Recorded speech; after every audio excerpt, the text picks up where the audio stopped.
मैं हूं अलीना फारूक शेख और क्वेटा में बलूचिस्तान में क़यामत गुजरे 4 दिन गुजर गए। हज़ारा बरादरी से इजहार यकजहती के लिए मुल्क के मुख्तलिफ शहरों में एहतजाज किया जा रहा है, धरने दिए जा रहे हैं। ये जो लवाहिकीन है वो 4 रोज़ से सख्त सर्दी में मगरबी बाईपास पर धरना दिए बैठे हैं और अपने प्यारों की तदफीन से इनकारी है। उनका मुतालबा यह है कि वज़ीर आज़म इमरान खान खुद क्वेटा आएँ और उनके मुतालबात सुने।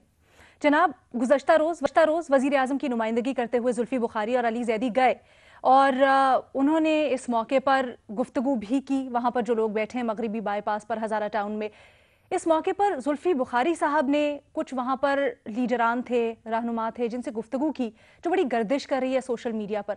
ज़रा वो भी मुलाहिज़ा कीजिए, फिर बाकी गुफ्तगू भी कर। क्या सोचती आप देंगे कि इसका फायदा पूरी पाकिस्तानी कौम को होगा? आप क्या फायदा देंगे कि वो आएंगे और नहीं?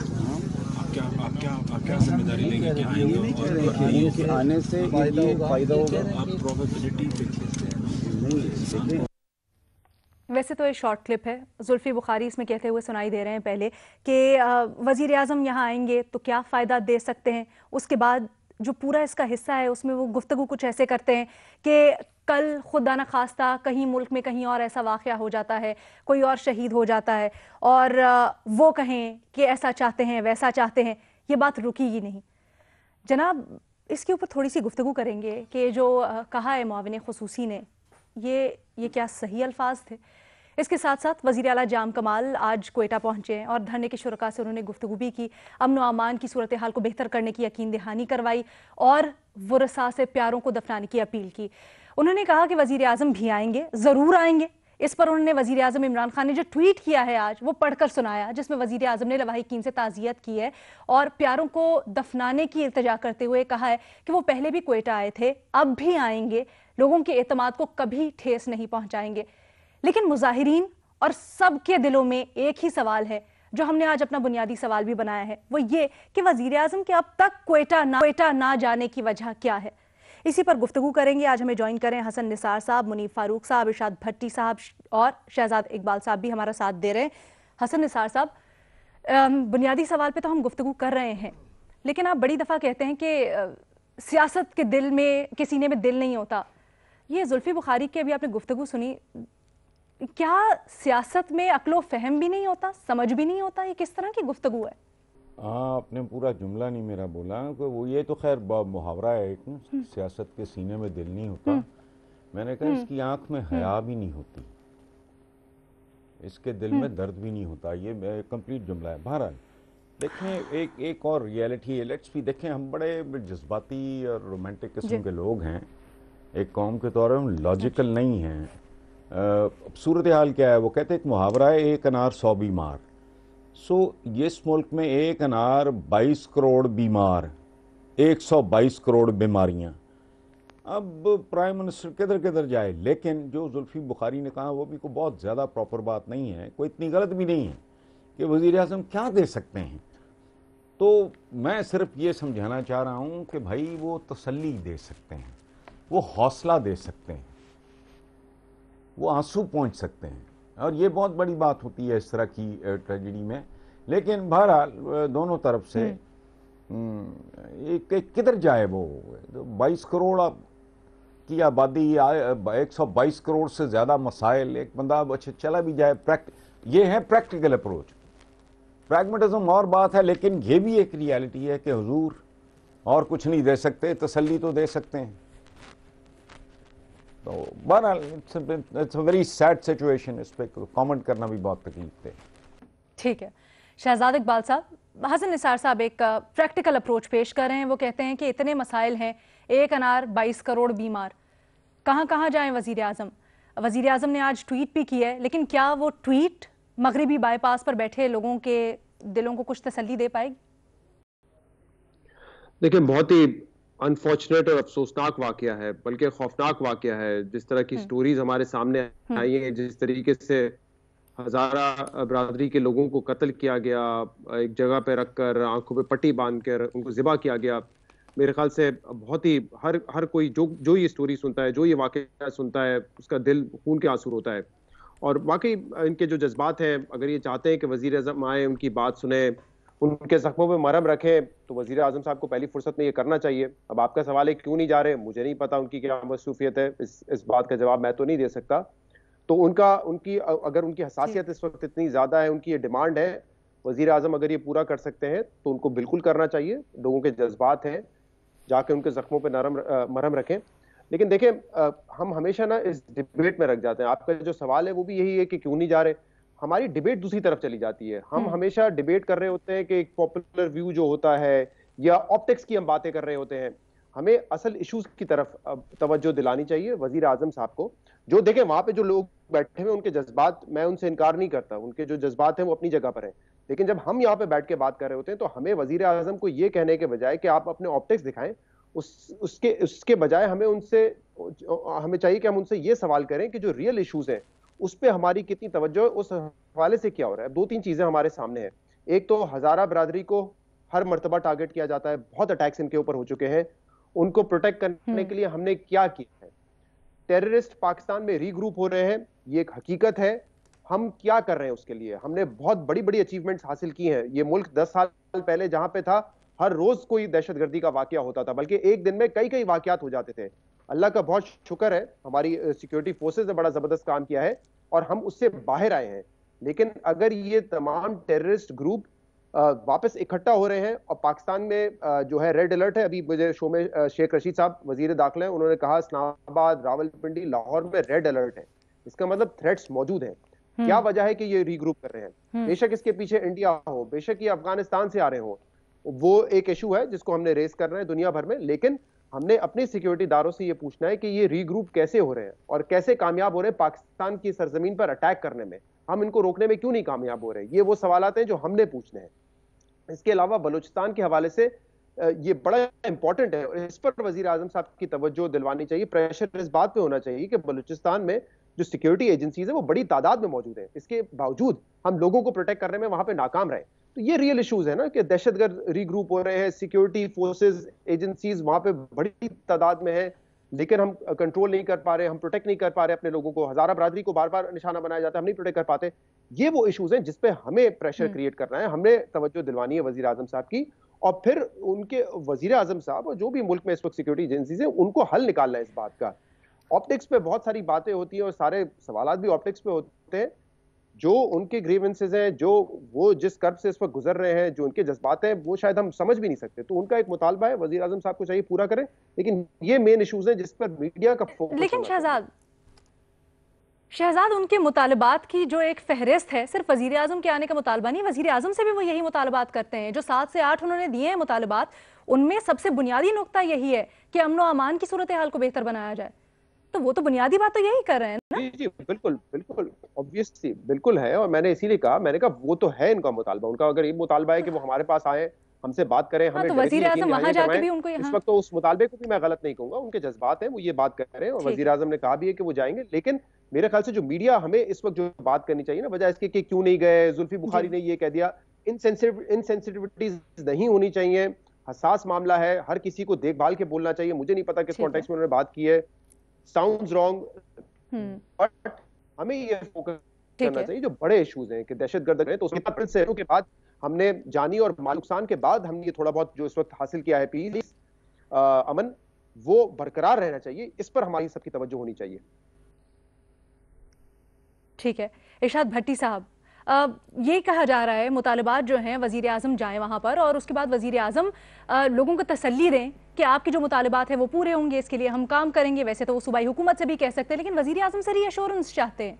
मैडम शेख, अभी 2-3 लफ्ज़ इस्तेमाल हुए, अंदोहनाक, खौफनाक, दर्दनाक, क़यामत गुजर गई। हज़ारा बिरादरी से इज़हार यकजहती के लिए मुल्क के मुख्तलिफ शहरों में लोग बैठे हैं, धरना दिया है, इकट्ठे हुए हैं। ये मैडम शेख आपको याद है कि ये हर चौथे दिन हमारे साथ होता है। कभी अभी चंद दिन पहले ये मोटरवे पे रेप हुआ था, यही लफ्ज़, यही सारा कुछ, यही दुख हम दोहरा रहे थे। उससे पहले साहिवाल, उससे पहले मॉडल टाउन, उससे पहले ये हज़ारा वालों के साथ कई मरतबा हो चुका है। यानी निज़ाम हम बेहतर नहीं करते, ये करते हैं। दूसरी बात, मैं अभी दफ्तर आते हुए सोच रहा था ये भी मेरी फैमिली है, मेरा ख़ानदान है, हज़ारा वाले मेरे जिस्म का हिस्सा हैं। लेकिन अगर मैं सोच रहा था कि मेरे साथ ये होता, मुझे सख्त सर्दी में माइनस टेम्परेचर में लाशें रख कर बैठना पड़ता, तो मुझे कैसा फील होता। फिर मैंने सोचा कि ये मैं किस मुल्क में सोच रहा हूँ, मैं जिस मुल्क में बेनज़ीर भुट्टो के कातिल ही ना पकड़े जाएं। हालांकि बीबी के खामद जरदारी साहब कहें कि मुझे कातिलों का पता है और वो 5 साल सदर रहें और कातिल ही ना पकड़े जाएं, और जिस मुल्क में एक हाथी ना रखा जा सके, जब वो हाथी नीम पागल हो जाए तो उसे कंबोडिया भिजवाना पड़े, उस मुल्क में क्या टकरें मारनी हैं लोगों इनको। मैडम शेख, वजीर आज़म, आपको याद है कि वजीर आज़म अपनी कौन सी चीज़ सबसे ज़्यादा गिनवाते हैं, या यानी वजीर आज़म अपने किस काम को फख्रिया तौर पर पेश करते हैं? वो है एहसास प्रोग्राम। मुझे अपने गरीबों का एहसास है, इतने करोड़ लोगों को इतने अरब दे दिए, मुझे गरीबों का एहसास है। मैं कोरोना जितना भी हो, मैं उनके कारोबार बंद नहीं करूंगा, मुझे अपने गरीबों का एहसास है। मैं हेल्थ कार्ड दे रहा हूं, मुझे अपने गरीबों का एहसास है। कहीं सब्सिडी नहीं दे रहा, यूटिलिटी स्टोर पर सब्सिडीज दे रहा हूं, मुझे अपने गरीबों का एहसास है। तो कहां गया वो एहसास वजीर आजम साहब का? हजारा पे बैठे हुए क्या लोग वो चाह रहे हैं? वो वजीर आजम क्या हो गया है? अगर क्वेटा से उन्होंने कोई बाई रोड जाना है, पैदल जाना है, रस्ते में दरिया चढ़े हुए हैं, पहाड़ों से गुजर के जाना है, वजीर आजम क्यों नहीं जा रहे?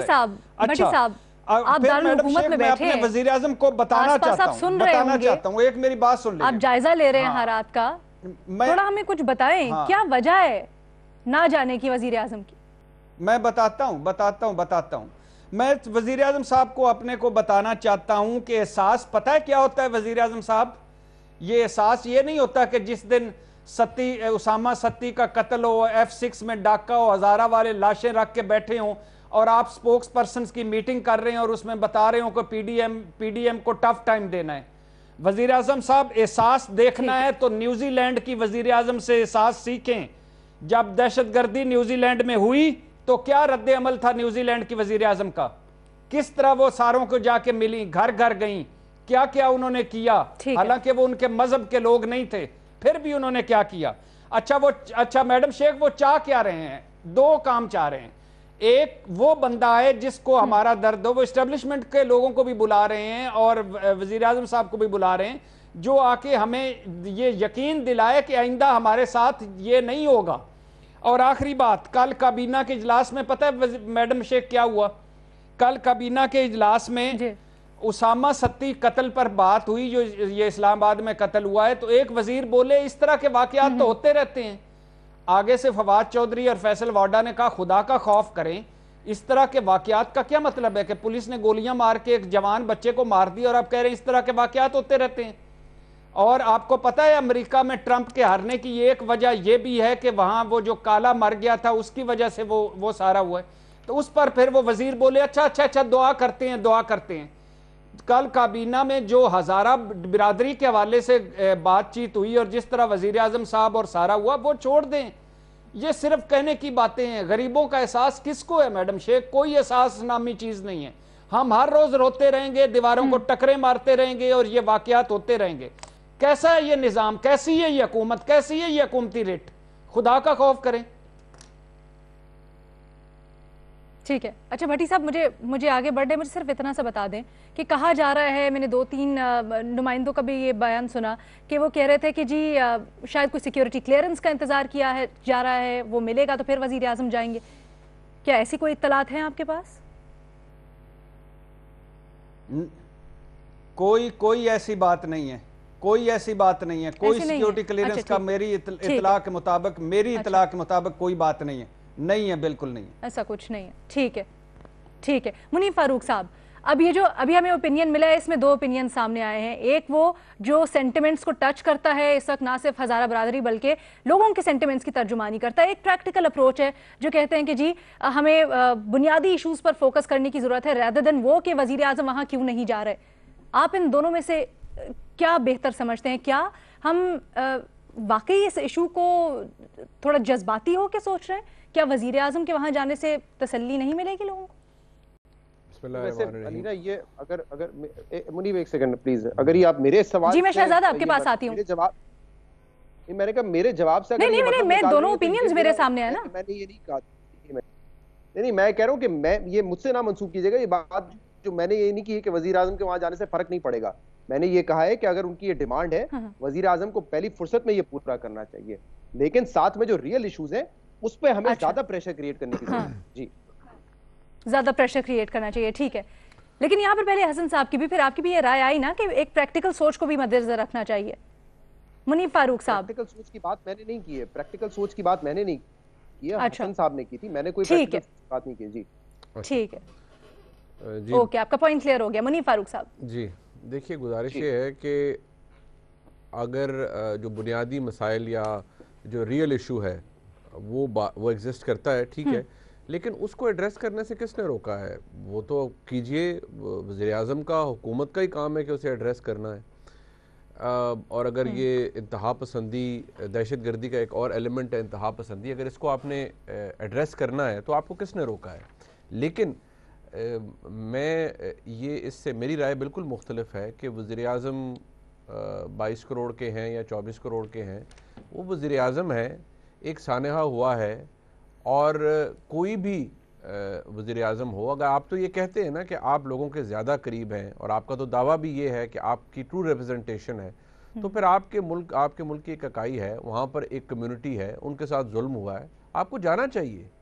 कोई मैंने कल भी मेरा ये ख्याल था एज अ पाकिस्तानी, मेरे पास कोई इन्फॉर्मेशन नहीं थी, मैं लॉजिकली सोच रहा था कि as a Pakistani I would want my prime minister to visit that place, और कुछ नहीं तो जाके अगर आंसू भी पहुँच लेंगे किसी के, तो किसी के दिल को सुकून मिल जाएगा कि भाई मुल्क का वज़ीर आज़म हमारे साथ इतना बड़ा जुल्म हुआ। देखिए ये बात याद रखिए, ये कोई बैंक रॉबरी का केस नहीं है कि जी रॉबरी हुई, रेजिस्टेंस हुई, 4 लोगों की डेथ हो गई, कत्ल हो गया। ये जिस तरह से हुआ है और जिस तरीके से उनको दहशत गर्दी का निशाना बनाया गया, उन्हें कत्ल किया गया, दिस इज़ नॉट नॉर्मल। कोई भी as a matter of fact जो होमिसाइड का मामला होता है या जो मर्डर का मामला होता है वो संगीन होता है, लेकिन ये जिस तरीके से किया गया, इट्स बार्बेरिक, इट्स ब्रूटल। सो जब कोई ब्रूटैलिटी होती है तो मुल्क का कोई करता धरता होता है ना भाई, वो वज़ीर आज़म होता है, इख्तियार है नहीं है क्या है वो बात की डिबेट्स हैं। आप क्लेम है ना आपका कि मैं मुल्क का वज़ीर आज़म हूँ, चीफ एग्जीक्यूटिव हूँ, तो फिर आपको जाना चाहिए। सूबाई चीफ एग्जीक्यूटिव का भी यही काम था कि उनको वहाँ पर पहुँचना चाहिए था, रिगार्डलेस वो वहाँ पर मुल्क से बाहर क्या कर रहे थे। इसी तरह मुल्क के वज़ीर आज़म का काम भी ये बनता है कि उन्हें वहाँ पर जाना चाहिए। There are no two ways about it. लोगों की डिमांड हो या ना हो, भाई इट्स बार्बेरिक, आपको जाना चाहिए। आज 8 लोगों का कत्ल हुआ, 12 लोगों का कत्ल हुआ, इससे पहले भी हुआ है, it's not something new. When you were in the opposition you went there. Last time भी जब 2019 में हजारगंजी में वाकया हुआ, ब्लास्ट हुआ, आप गए थे, डिमांड पहले ग्रो की, पहले वुज़रा आपने भेजे, अब गए। जो बाकी दोनों हैं पीपल्स पार्टी और PMLN, वो उनको क्या प्रॉब्लम है, उनको क्या तकलीफ है? जाए ना, you have the plains and everything, just go down to that place, जाइए, उनसे इज़हार यकजहती किए। What is this Twitter sentiment? कोई it does not exist anywhere. वो जो उधर कम्युनिटी बैठी, मुझे एक सेकंड अलीना मेरी बात सुने, बनो की rally can go to hell. मसला ये है कि आपने ये बात डिटर्मिन करनी है कि आप लोग अपनी कन्वीनियंस से तो इधर उधर हर जगह पहुंच जाते हैं, चार्टर्ड प्लेन्स लेकर, सब कुछ करके। ये क्या बात हुई जी कि जी जो मुल्क को जी बुला वज़ीर आज़म को रहे हैं जी, तो हम जी पिछली दफ़ा जा रहे थे जी, जो मरियम नवाज़ को गिरफ्तार कर लिया। देखिए मरियम नवाज़ शरीफ साहिबा को ट्विटर की बजाय she should visit that place. Bilawal Bhutto Zardari साहब को चाहिए वो वहाँ पर जाएं। आप कर सकते हैं कुछ या नहीं कर सकते, भाई वहाँ पर जाइए। ये क्या बात हुई मैंने सूबाई के, इस तरह तो वहाँ सूबाई वज़ीर वहाँ भी चले गए, यहाँ पर 3-4 वज़ीर चले गए। द फैक्ट रिमेन्स कि भाई अगर आपने कोई डिफरेंस क्रिएट करना है तो वहाँ पर विजिट कीजिए। There is no excuse. Prime minister की तो प्राइमरी रिस्पॉन्सिबिलिटी है ना, उनको वहां पर जाना चाहिए था। It's not a case of common कोई मर्डर हो गया, रोड साइड मर्डर हो गया, इसको महसूस कीजिए ना। और बाकी जहां तक बात है मेन एलिमेंट को एड्रेस करने की, वो एक फैक्ट है, उसको एड्रेस करना चाहिए, और वो एड्रेस वाकई किसी मजमे में बैठ के नहीं हो सकता। लेकिन मार्क माय वर्ड, इस वक्त वज़ीर आज़म इस्लामाबाद में बैठ के उस इशू को एड्रेस नहीं कर रहे, he has some other engagement, but वो इतनी अहम नहीं है कि वो लोग जो 4 दिन से मयीतें लेके बैठे हुए हैं आप उधर ना विजिट करें। This is I would say this is very insensitive, जाना चाहिए। ठीक है जी, आपको लगता है दिस इज़ वेरी इनसेंसिटिव, जाना चाहिए। यहाँ पर एक छूटेंगे हमारे तमाम एनालिस्ट। हसन निसार साहब के अलावा ये कह रहे हैं कि वज़ीर आज़म को जाना चाहिए और मरहम रखना चाहिए उन ज़ख्मों के ऊपर जो इस वक्त शदीद सुलगे हुए हैं। मुनीब फारूक साहब बढ़ के इससे ये बात कहते हैं कि ना सिर्फ वजीर आजम उनकी तो बुनियादी जिम्मेदारी है, लेकिन जो दीगर सियासी जमातें हैं, उनके कायदीन हैं, उनको भी जिम्मेदारी का एहसास करना चाहिए, उनको भी थोड़ा सा सेंसिटिविटी दिखानी चाहिए और जाना चाहिए वहाँ पर जो लवाहिकीन बैठे हैं उनके साथ इजहार यकजहती के लिए। एक छोटी सी ब्रेक लेते हैं, वापस आते हैं। जनाब, थोड़ी मुल्की सियासत के ऊपर गुफ्तगू करेंगे। अपोजिशन और हुकूमत के दरमियान सियासी दर्जा हरारत को जब थम सा गया है, क्योंकि वजीर आजम इमरान खान पहले से ज्यादा पुरएतमाद नजर आ रहे हैं। दूसरी जानिब अगर पीडीएम की तहरीक को देखा जाए तो कुछ उसमें खास दमखम नजर नहीं आता, ये माहिरीन की राय है। जनाब, उन्होंने वजीर आजम ने पीडीएम को इलेक्शन कमीशन के सामने एहतजाज करने की इजाजत भी दे दी है, जबकि अपोजिशन इसे हुकूमती पसपाई करार दे रही है। मौलाना फजलुर रहमान ने मुज़ाकरात पर वाज़ेह मौक़िफ़ अपनाते हुए ये कहा है कि जी जाली हुकूमत से नेशनल डायलॉग नहीं होंगे। आज एक बन्नू में एहतजाज भी हो रहा है। गुज़श्ता रोज नून लीग के रहनुमा राना सनाउल्लाह, उनसे कुछ सवालात हुए अपोजिशन की तहरीक से मुतल्लिक। उन्होंने इंदिया दिया है कि अगर पीडीएम तहरीक जारी रही तो हुकूमत 3 से 6 माह में गिर जाएगी। तो अब ये जो सारी सूरत हाल है और राना सनाउल्लाह का खास तौर पे जो दावा है, इसके ऊपर ये रखा है कि क्या ये दावा दुरुस्त है, हाँ या नहीं के ऑप्शंस हैं। इरशाद भट्टी साहब, वैसे गौर तलब तो राना सनाउल्लाह साहब की स्टेटमेंट भी बड़ी है, कहते हैं अगर 3 से 6 माह जारी रही तो गिर जाएगी हुकूमत। नहीं, राना साहब मेरे बड़े मोहतरम हैं। राना साहब धड़े वाले आदमी हैं, दबंग आदमी हैं, और राना साहब की बात एक तरफ रखें। ये मेरा तो ख्याल है कि ये अगर से लगाने से पहले ये इस वक्त मगर हो चुकी है पीडीएम की तारीख। अच्छा, मूवमेंट जो है, मुझे तो नहीं लगता कहाँ है पीडीएम की मूवमेंट इस वक्त, किधर है? बन्नू पहुंची हुई है, भावलपुर से बन्नू से फिर आगे इसी तरह आगे निकल जाएगी। ज्यूरख भी जाना है सुना है उसने, और फिर स्विट्जरलैंड के इंटरलॉगन भी जाएगी, और फिर उसके बाद मेरे ख्याल से 1-2 और मुल्कों में भी जाएगी, वहां भी जाके एहतजाज करेगी। ये पता नहीं अब तो अल्लाह खैर और बेड़े पार ही हैं। अच्छा देखिए, अगर अगर लगाया है तो मैं भी अगर लगा रहा हूं। अच्छा, हाँ, तो अब अगर राना साहब ने अगर लगाया है तो मुझे भी अगर लगाने दें। अगर हुकूमती गवर्नेंस परफॉर्मेंस ठीक हो गई, अगर महंगाई, बेरोजगारी, गुर्बत में कमी आना शुरू हो गई, अगर हुकूमत की सियासी हिकमत अमली बेहतर हो गई, अगर हुकूमत अपने जोर पर खुद ही ना गिर गई, ठीक है, तो अगर पीडीएम के लिए अब हुकूमत के लिए कोई खतरा नहीं। अगर जलसे जलूस होंगे, अगर रैलियां होंगी, बढ़ती होंगी, अगर धमकियां होंगी, अगर शोले भरे बयानात होंगे, तकरीरें होंगी, प्रेस कॉन्फ्रेंसें होंगी, मगर अमली तौर पर नतीजा सिफर रहेगा। बल्कि मुझे तो ऐसा लग रहा है ठीक है, सिफर नतीजा रहेगा। बढ़ेंगे, दावा दुरुस्त नहीं है। शहजाद इकबाल साहब, राना सनाउल्लाह साहब दावा करते हैं, आप इस दावे को कैसे देखते हैं? नहीं हो सकता ये इलादा ना हो कि अब ये जो भी दावे करते फिरे, जो स्टीम थी वो खत्म हो गई है। कहा था जनवरी में हुकूमत गिरा देंगे, अब जनवरी में 31 जनवरी तक कह रहे हैं वजीर आजम का इस्तीफा दे दें। वजीर आजम कहते हैं मैंने नहीं देना, जो करना है आज कर लो। और अब सेनेट के इंतखाबात भी होंगे, सब कुछ होंगे, तो मेरे ख्याल से कोई स्टीम तो रह नहीं गई इस पीडीएम में। और इसकी 2-3 वजूहत है। एक तो ये कि मुल्तान जलसे के बाद हुकूमत की हिकमत अमली बेहतर हुई है। लाहौर में जलसा करने दिया, कोई रोक टोक नहीं किया उन्होंने। उस रोक टोक से ऑपोजिशन को ही फायदा होता है। जितना बड़ा तमाशा लगाएगी हुकूमत, ऑपोजिशन उतना ज्यादा गेन करेगी। फिर इसके अलावा जब उन्होंने कहा कि हम सेनेट के इंतखाबात से बाइकआउट करेंगे या इलेक्टोरल कॉलेज होना चाहते हैं, तो उन्होंने कह दिया कि आप सेनेट के इंतखाबात, आप इलेक्टोरल कॉलेज तोड़ भी देंगे तभी इंतखाबात होंगे, आप इस्तीफा दे देंगे तो हम बाई इलेक्शन करवा देंगे।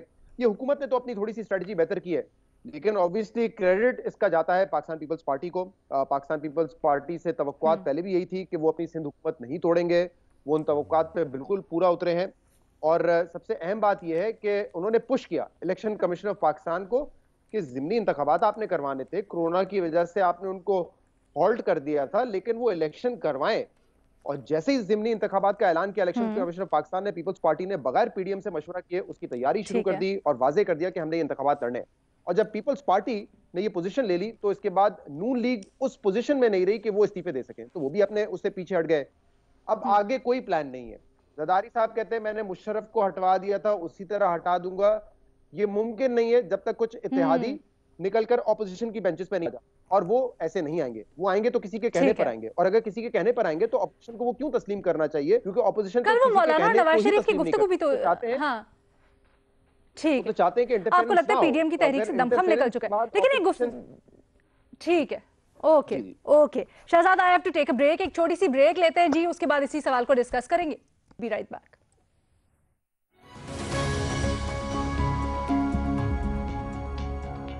नून लीग के राना सनाउल्लाह दावा करते हैं कि तहरीक जारी रही ऑपोजिशन की तो हुकूमत 3 से 6 माह में गिर जाएगी। इसी के ऊपर अपना सवाल आज बुनियादी हमने फ्रेज किया है। हसन निसार साहब, दावा कैसा है? देखें अलीना, ना नॉर्मल मन तेल होगा, ना पीडीएम की राधा नाचेगी, और राधा के घुंघरुओं में जाले लग जाएंगे, और राधा बहुत लंबे अरसे के लिए बेरोजगार हो जाएगी। ओए होए,